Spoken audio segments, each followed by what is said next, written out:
అలర చంచలమైన ఆత్మనందుండ నీ అలవాటు చేసే నీ ఉయ్యాల.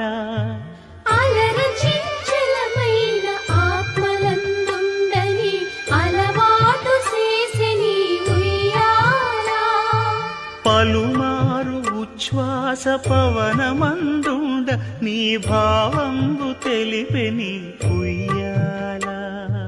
పలుమారు ఉచ్ఛ్వాస పవనమందుండని నీ భావంబు తెలిపే నీ ఉయ్యాల.